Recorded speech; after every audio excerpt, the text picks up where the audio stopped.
Peace be upon you, Khadija, a girl of Algerian nationality, lives a normal life, but she says that in our family we are almost very open-minded, meaning that we have no problem sometimes going on a trip outside the house with my friends. Sometimes I also travel outside the country, and my father is very open to such things. In 2015, Khadija was in university with a group of her friends, and she had a vacation after a week. The girl was thinking with her friends, male and female, about what we would do on this vacation. Where would we go? Would we travel? Would we go on a trip? But they agreed with each other that they would go on a trip far from the cities. They would go on a trip to one of the high mountains. In Algeria, they enjoy it and stay in this mountain for about 3 days. But when they suggested this idea to the groups of their friends who were with them, some of them were hesitant about this idea because one of the friends who were there, who is considered the leader of the group, his name is Osama Osama, says, "How do you want to go to this place?"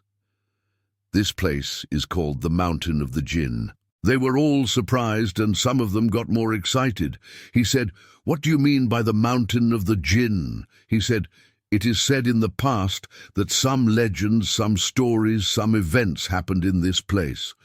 But when he said this sentence, they were not afraid, but rather they got more excited and said, "We insist on going out. This trip we go to this mountain and go on this trip and take with us the tents and fire and all our things and sleep there for 2 or 3 days, and after that we see if this horror is real or just talk." In fact, each of the students went back to his home, and Khadija went home and told her father and mother that I am on such and such a day, and after a week specifically I want to go on a trip for 3 days. Her father said there is no problem, but on the condition that the mobile phone at any time I call my daughter and you answer me. She said yes, and of course, and this is the usual system in general. This week passed, and the day of the trip came. On that day, Khadija prepared her things and started making her calls with her friends, both male and female, and they all got their affairs ready and arranged things, and they all started writing in the WhatsApp group that I am ready. And some say I will go out now, and some say I will precede you to this place, and each one says I will take care of the water, and I will take care of the firewood and coal.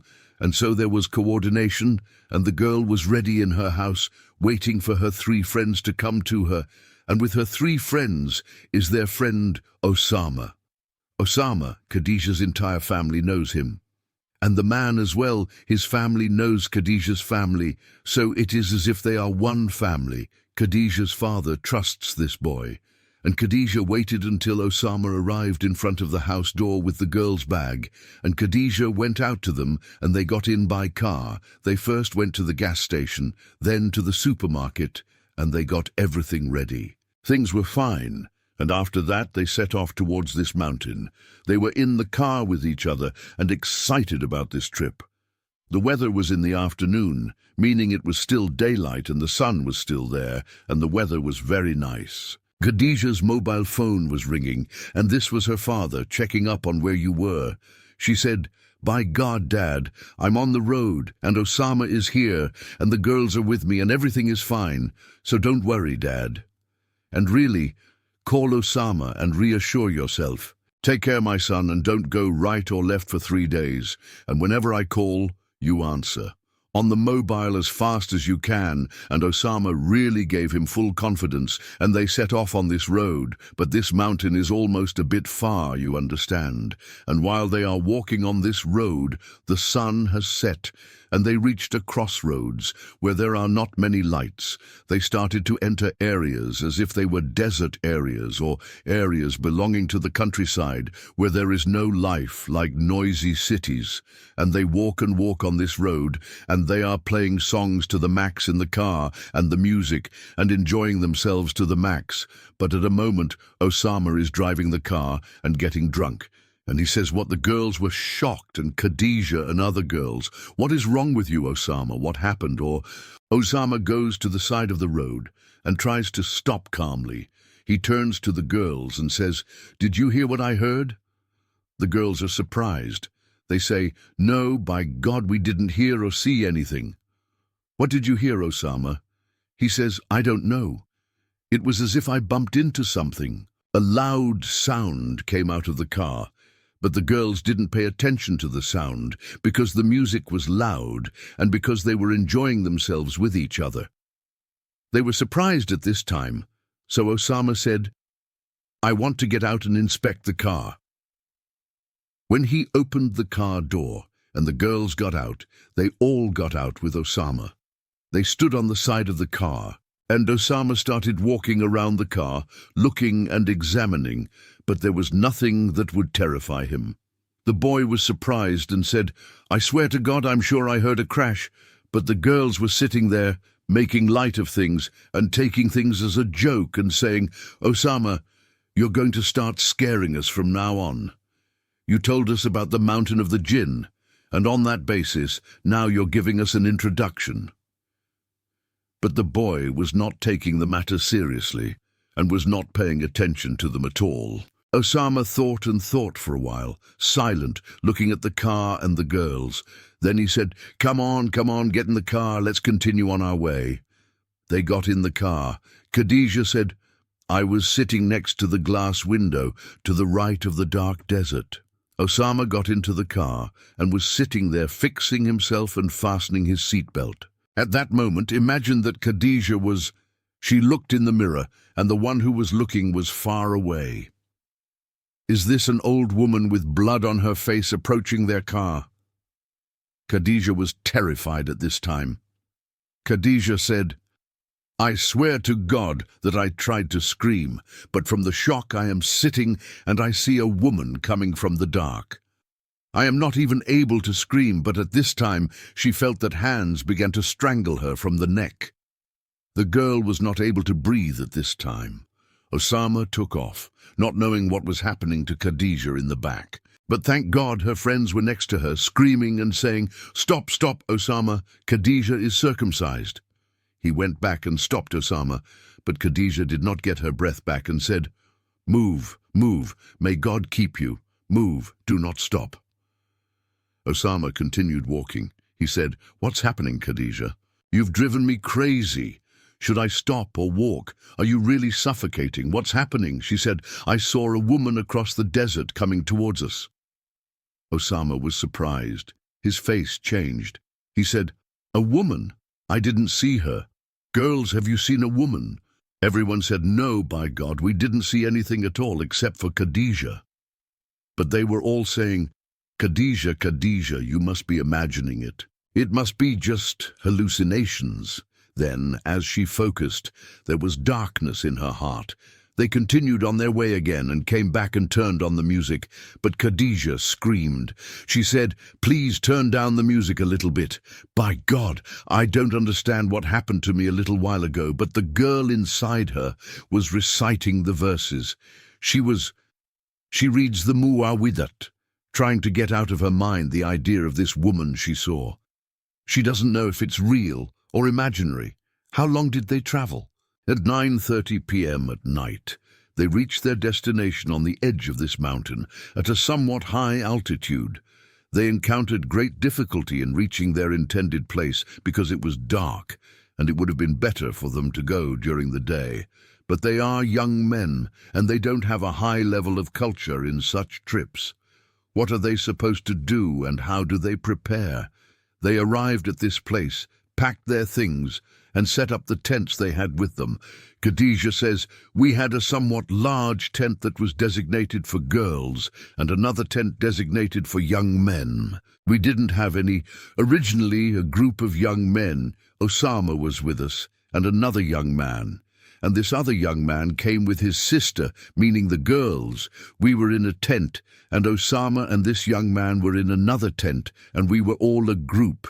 We knew each other. They lit a fire and sat around the fire, all of them, and Khadija was still talking to herself and saying inside, 'No, I'm imagining it. I'm sure what happened is not real.' They continued sitting and brought out the meat and sat grilling and enjoying and talking, and they put soft lights around them. It was a trip and a very beautiful atmosphere, but they didn't know what awaited them ahead. but they heard the horror. They finished dinner and arranged their affairs, and the girls finished. Each one of them now became sleepy. The girls entered their tent, and the boys also entered their tent and left these soft lights. All the girls turned on as soon as they entered the tent and the mattresses they brought with them, or the sleeping bag itself, meaning they entered a deep sleep, with the exception of Khadija. Khadija says, "I swear I couldn't sleep, and I don't know why I couldn't sleep, but I'm preoccupied with the situation that happened to me a while ago. I can't forget this woman's face, because it was very ugly and terrifying. In any case, she tries while she's in her bed to sleep, but while she's trying to sleep, she starts to hear behind the tent door, as if it were the sound of bags, as if no one was moving. Khadija sat up on her own and started calling, saying, 'Osama, Osama!' You are outside, but Osama does not respond. She calls the other young man, but he does not respond at all. At that moment, she decided to make a very wrong decision. She opened the tent door and saw and covered her eyes. What was happening outside the tent? But when she opened the tent door, she was shocked. As soon as she opened the tent door, they had chairs arranged around the fire. She looked, and none of the chairs were sitting. The same woman, Khadija, as soon as her eyes fell on this woman, she heard a very short sentence. The woman addressed Khadija and said, "Just as you burned, I will burn." Music. Khadija entered her tent again, closed the door, and sat on her mattress, crying hard. She cried and was sad, and did not know what was happening. She said, "Oh my God, what is happening? Oh my God, is what I am seeing real, or am I in a nightmare?" She says, "All night on this day, I was just crying. I didn't dare wake up any of my friends, male or female. I didn't want to be scared, and the world was dark. I died on my bed, and I was just crying and reciting the verses I memorized while she was crying and crying in her place." She says, "At this time, sleep overcame me, and I entered a deep sleep, but the rest of her friends, for example, Osama says I was sleeping at this time, but I woke up to the sound of this scream, as if it split the ground, as if it entered and passed through my ear with all its force." He says, "I got a headache from this scream when I woke up, and my friend next to me was also awake. I came out of the tent, and the girls were all outside the tent, shocked by the one who screamed. He said, I was surprised. I asked them and looked right and left. 'You screamed.' They said, 'No, we didn't scream.' But notice at this time that Khadija was missing. Imagine that the girl was with them in the tent and that she was completely lost." Osama was surprised. He said, "Where did Khadija go? What happened to her?" He started looking right and left and looking from afar. "This is a pile on the ground." It was as if someone had fallen to the ground and was running, and they were all running after him, all at a distance of 20 meters. It was no more and no less. He went next to the one on the ground. Was Khadija on the ground, unconscious or asleep? He didn't know. He shook her with all his strength. "Oh, Khadija, oh, Khadija." She immediately woke up from her sleep. She looked shocked. "What happened?" He said, "Why are you sleeping on the sand? How did you even get out of the tent by yourself?" She was shocked and said, "I don't know. I slept inside. I didn't go outside." She exploded while crying and told them what happened to her. At this time, Khadija began to enter a hysterical state, afraid and terrified in a big way. She looked right and left, and her friends with her were calming her down. "Calm down, Khadija. Calm down. There's nothing wrong. Calm down. We'll leave this place as soon as the sun rises. God willing, we'll walk." She cried and said, "No, let me go now. I want to go back home." But Osama said, "The world is no good. Darkness, and we're choking on the ground. How can we walk when we're on a hill anyway?" He was completely honest. "It is no use at night for you to return in such ways." So he said, "Never mind, Khadija." They took her into the tent, and all of them sat. They circled around her until the girl rested a little. To reassure her, they sat next to her until Khadija fell asleep. After that, Osama informed the girls who were with him. He said, "You rest, and we, the young men, want to go to the tent as well. We are trying to rest." But while he was about to say this suggestion, he began to hear voices as if the voices were coming through the wind. There was a slight echo in them. These voices began to call them by their names. They were all shocked. They were looking at each other, but at that moment Osama said, "Leave, leave. About all these things, try to sleep. You see, we are in a place isolated from others. It is natural for such things to exist." Osama actually tried to reassure them and went with his friend to their tent. He went to his friend to their tent on the basis that they finally wanted to rest a little. He was talking to his friend and saying, "Listen, try to strengthen yourself. The ones with us are girls, and the girls are scared, and your sister is also clearly scared. You see Khadija and what happened to her. By God, if something happened to her, Khadija's father would kill us. The man is afraid for his daughter, and we did not have any pain. We reassured ourselves that things were going well." Osama actually tried with his friend to sleep, and the girls slept in their tent. They slept for about 2 hours, then the sun rose and it was time for them to go back. Osama had set his phone to alarm. He woke up and his friend was sleeping next to him. He shook him a little and said, "Come on, boy, wake up so we can go." But his friend was too sleepy. He got out of the tent and headed to the girls' tent. He started calling them from outside the tent until they all woke up, including Khadija. He said, "Come on, so we can go back to our homes." They were going in 2 cars. One car had Osama, Khadija, and their 2 friends in it, and the other car had Osama's friend with his sister, who was part of the group. Osama woke up the girls and turned around. He said he still hasn't woken up and is going back to his tent again, but at this time when he entered his tent, he was shocked by what he saw. He entered the tent and his friend was not there. Imagine that his friend was not in the tent. He was shocked and they were in broad daylight. He came out immediately from the tent and said to the girls, "The man is not here. I left him sleeping and went out and came back. He is not here." He started calling him by name, but he did not answer him at all. Then after that, the girls pointed to him far away and said, "Look, is this him or his friend?" He left the tent and walked through these deserts and countrysides far from them. Osama was surprised and said, "How did he reach this distance and distance? How did he reach this far there?" He tried and thought to catch up with him, but what he did was to get busy. The car and the girls got in with him, and he followed him in the car until he approached him. When he approached him, he saw him and was shocked by his condition. He was shocked. He was in a pitiful state. Imagine the boy, his tears were falling and he was laughing and crying at the same time. Osama was surprised. He shook him and said, "Boy, what's wrong with you, boy? What happened to you?" But he didn't understand. Then he got in the car with them and went back to the camp. They let him sit for a while and held him, calmed him down and talked to him until he regained consciousness. He said to him, "What's wrong with you? What happened to you? Why are you crying and laughing? Why did you walk this distance?" His friend was surprised and said, "I don't know. How did I walk? It's as if I was sitting with you anyway." Osama was surprised and looked at the girls and said, Okay, let's carry it.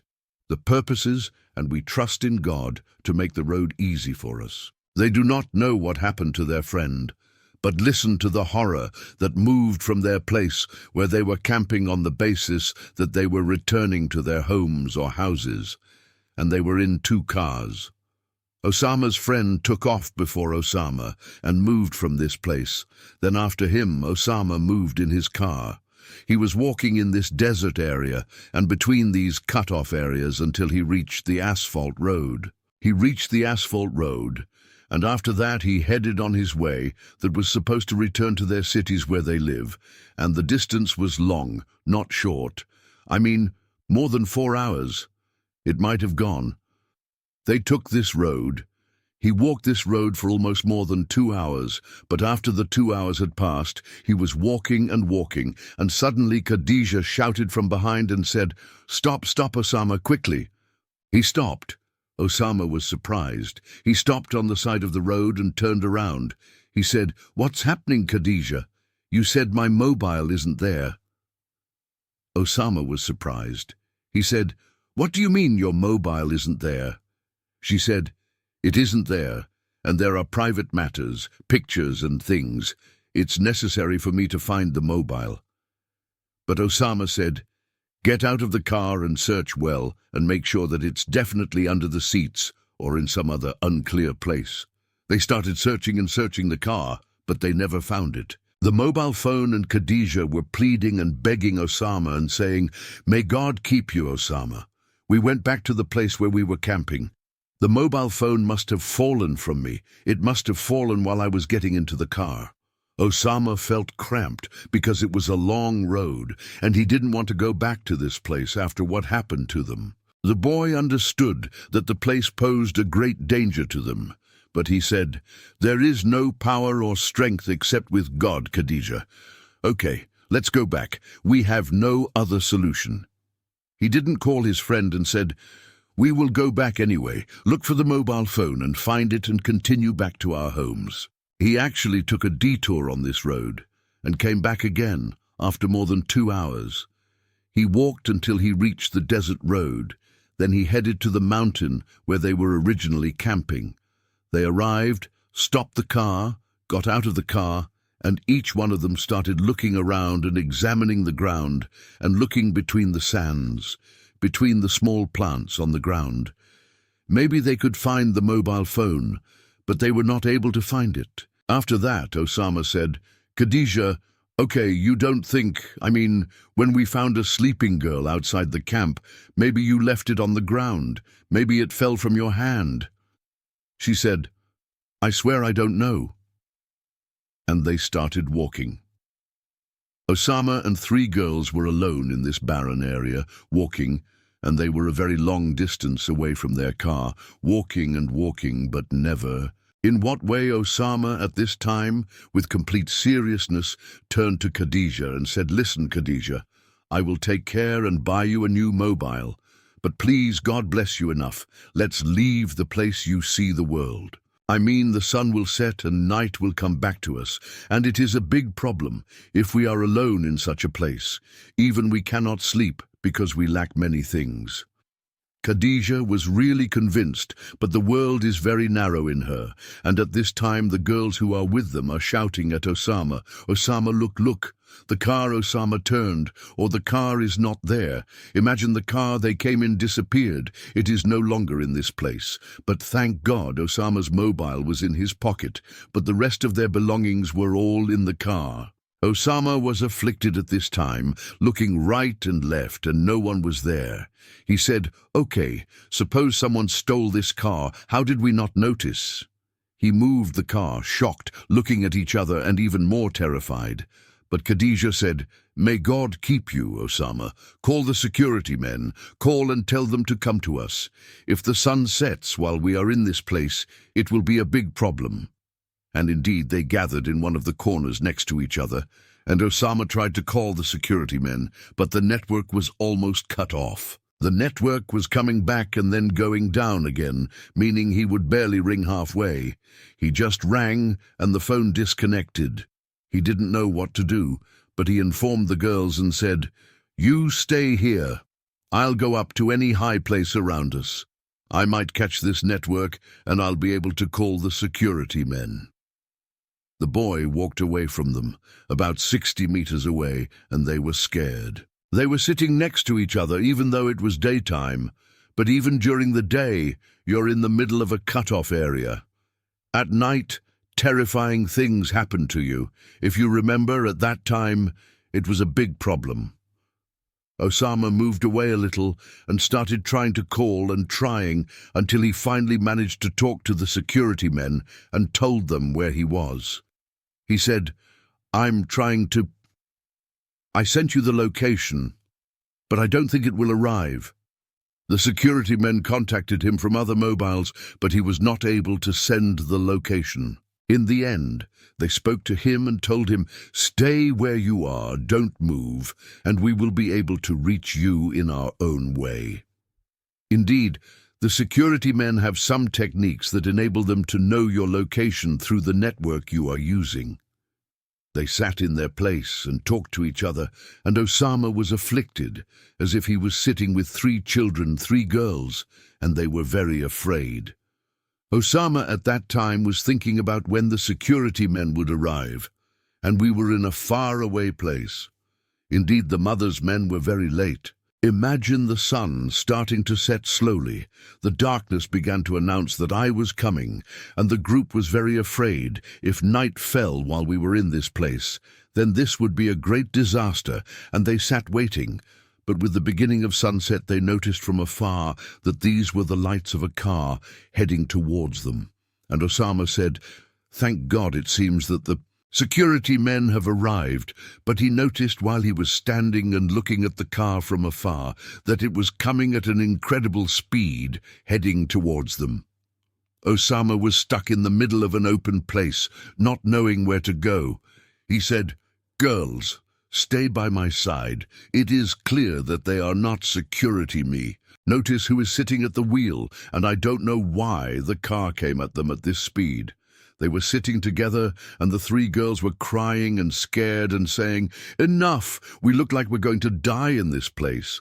But Osama tried to calm them down, until finally they heard and saw the lights of the security men. The security men arrived and headed towards them, and came towards them, and started to check on them, and gave them water, and asked how their car was stolen, or how the car was lost.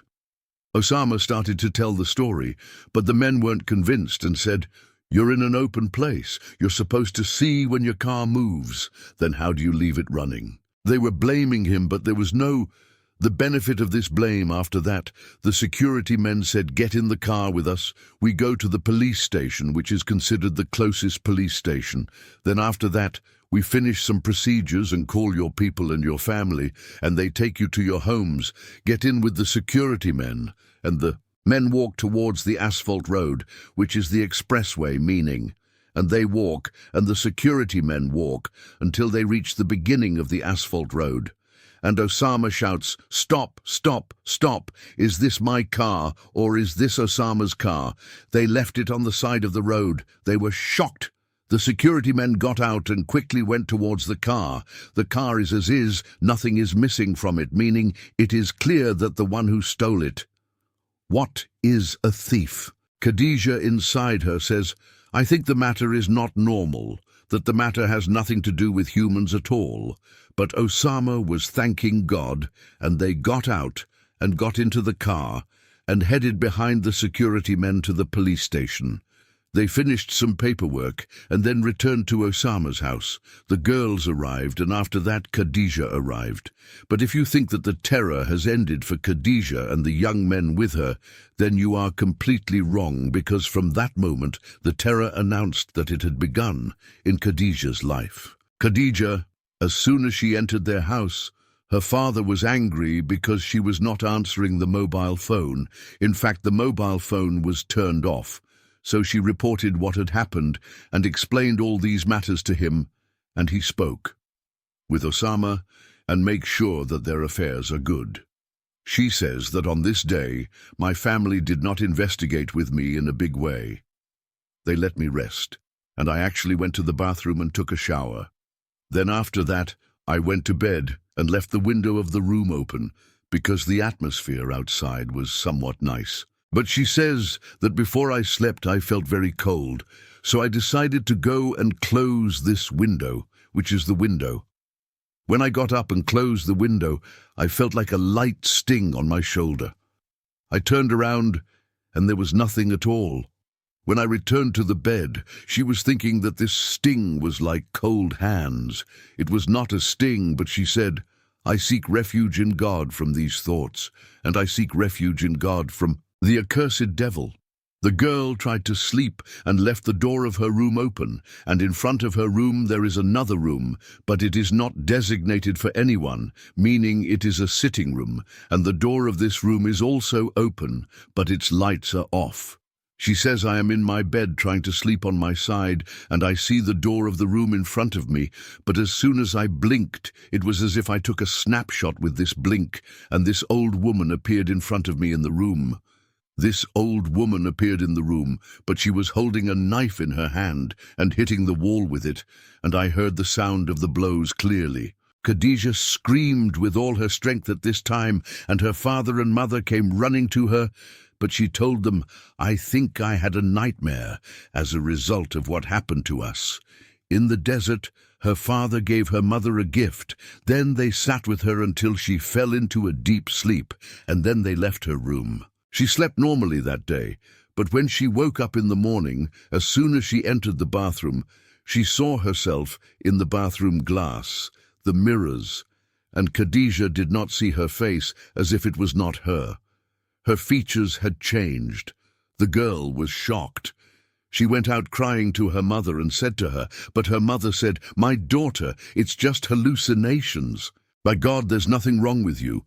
You are my beautiful daughter, and there is nothing wrong with your face." From that day, she said, gradually something strange was happening to me. It was like nerves. I used to get angry for the most trivial reasons. So she said, one day my mother got angry with me because of a mistake I made at home. Imagine Khadija saying I took the knife and tried to attack my mother. When my father saw things had developed to this extent, he said, "My daughter, I have to take you and get treatment. What you are doing to a human being in this world is useless." He tries to attack his mother or father with a knife. It is impossible for him to be a normal human being. The days passed, and Khadija said, one dark night, she was sitting with her father and mother in the living room at home, and I was talking to them. They talked. "Our affairs are fine, and until this time my father has not taken me to a religious sheikh or to a hospital, because for me, things have calmed down somewhat from these actions." She said, "Today we are sitting and talking, and I see but this." The door of the house opens, and an old woman enters and approaches Khadija. Khadija says at this moment, my mother and father's voices were completely cut off. I started to see this woman as if something was confusing my mind. I was shocked when I saw her. Then the woman smiled and left me and went out of our house. I turned to my father and mother and said to them, "Who is this woman?" My father was surprised. He said, "Which woman, my daughter?" I told him what happened to me. My father was shocked. He said, "My daughter, we were sitting with you, and we didn't see anything and nothing happened." Khadija cried all night that day, afraid and terrified of what had happened to her and not understanding what was happening. But the next day, she was sitting with her mother in the living room, and her father was outside the house. She said, "I was sitting with my mother, and suddenly my mother turned to me quickly. I said to her, 'What's wrong with you, Mom? What happened?' She said, 'Did you see, Khadija? There was a black shadow that went towards the kitchen.' Khadija was shocked, and her mother was shocked as well. At the same time, she called Khadija's father and said, 'Come home now. I want to talk to you. We need to find a solution for what is happening.' He called Khadija's father and told him what happened. Khadija's mother insisted. She said, 'Listen, don't wake up until morning and take my daughter and take me to a religious sheikh who fears God in us and finds a solution for what is happening.' The man took things seriously and said, 'I will work on communications and I will try to reach any religious sheikh.' But when I called a group of his friends, they said, 'We have a religious sheikh, but you don't go to him. He is the one who comes to the house.' Khadija's father was happy and said, 'On the contrary, this is better for me. Perhaps the problem is in our house, not in Khadija or her wife.' And indeed, he contacted this man and said, 'Tomorrow, God willing, I will be with you at noon.' The next day, this man came to the house and sat with them as a whole family. He began to talk, ask questions, and inquire from them. After that, Khadija's father said, 'Sheikh, don't you want to take a tour of the house and inspect it?' But the sheikh said, 'No, there is no need. because since I entered the house I have been seeing." In Khadijah's eyes, he knew that the problem was not in the house, but God willing, the solution would be for the man to start talking to Khadijah. Then after that, he started reading some verses and supplications to her. And after that, this man started calling to prayer in a very loud voice. And in the end, Khadijah's father said to me, "Listen, I'm telling you what's happening with you, but you have to believe me in order for the problem to be solved." Khadijah's father said, "I only asked for your help because I will believe you." And the religious sheikh said, "Oh Khadijah, when you went on the trip that you talked about," because Khadijah told him all the details, "what exactly happened to you in the desert?" The girl started talking and talking and talking, and then he asked her, "Okay, did you get your need met in the desert?" Said, "No, I don't remember, because we had a place that was made as a temporary bathroom, I take precautions and remember God, and seek refuge from Satan before I take any step." He said, "Okay, so, did you turn the coal that you lit in the desert, for example, on the ground?" She said, "No, never." He said, "Remember, try to remember." She said, "I did one thing in the desert, and I don't think it's important." He said, "Speak, I'll listen to you." She said, "I had coffee with me, and we were on our way, but Osama, who was driving the car, when he heard a sound, stopped on the side of the road. When I got out of this coffee with me in the same cup, which is the small tatara, I turned it completely on the ground because it took a while and I didn't want to finish it. After that we continued on our way. Sheikh al-Din said, 'Yes, this is the mistake that you made.' Sheikh al-Din said, 'When you poured this coffee on the ground, you